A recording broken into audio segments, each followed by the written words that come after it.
এই বাংলাদেশে মসজিদগুলিতে আপনি মেলান, ভালো ভালো কত মানুষ আছে সভাপতি সেক্রেটারি হবার, সদস্য পদে থাকার।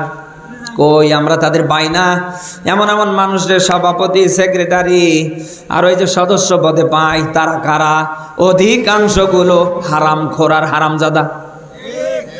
বলে না কেন? বাংলাদেশে যেন এটার প্রচলন শুরুই হয়ে গিয়েছে। যার টাকা পয়সা বেশি ও নামাজ কালাম পরে পড়ুক আর না পড়ে নাই, ওরে সভাপতি বানানোই লাগবে। বলেন না? ভুল করলাম মনে হয়, গাইবান্ধায় মনে হয় এরকম নেই। উনি জুমার নামাজও পড়ে না, ওনারে দেখলে বোঝা যায় না উনি হিন্দু না মুসলমান। কারণ হিন্দুও ক্লিন শেভ করে সপ্তাহে 3 দিন, উনিও করে 3 দিন। দেখলে বোঝার কোনো কায়দা নেই উনি হিন্দু না মুসলমান। বলে না কেন? আচ্ছা, কোনো দাড়ি কাটা, কোনো বেনামাজি, কোনো হারামখোর হারামজাদা কোনো মসজিদের সভাপতি সেক্রেটারি হবার যোগ্যতা রাখে? কিন্তু আজ বাংলাদেশে অধিকাংশ মসজিদগুলিতে সভাপতি সেক্রেটারি যাদের বানানো হয়েছে, আমি আবারও বলছি, অধিকাংশগুলো হারামখোর এবং হারামজাদা।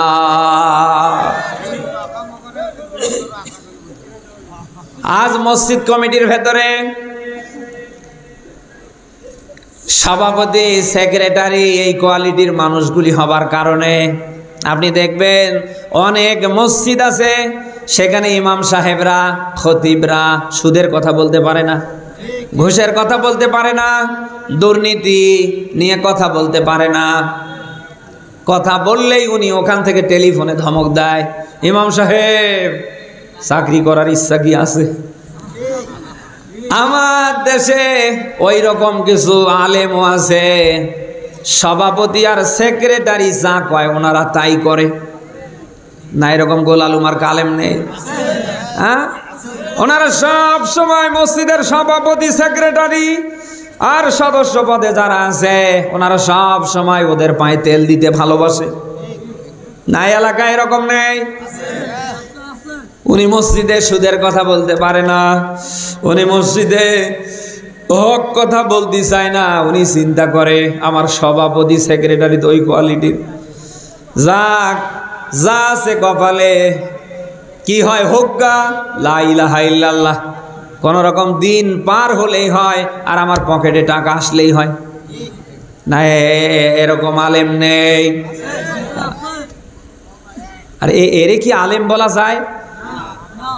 হ্যাঁ, মসজিদের মেম্বারে বসে যে আলেম সুদের বিরুদ্ধে কথা বলতে পারে না, দুর্নীতির বিরুদ্ধে কথা বলতে পারে না, দুর্নীতিবাজদের বিরুদ্ধে কথা বলতে পারে না, জালিমদের বিরুদ্ধে কথা বলতে পারে না, সাদাবাজদের বিরুদ্ধে কথা বলতে পারে না, ও কি আলেম না জালেম?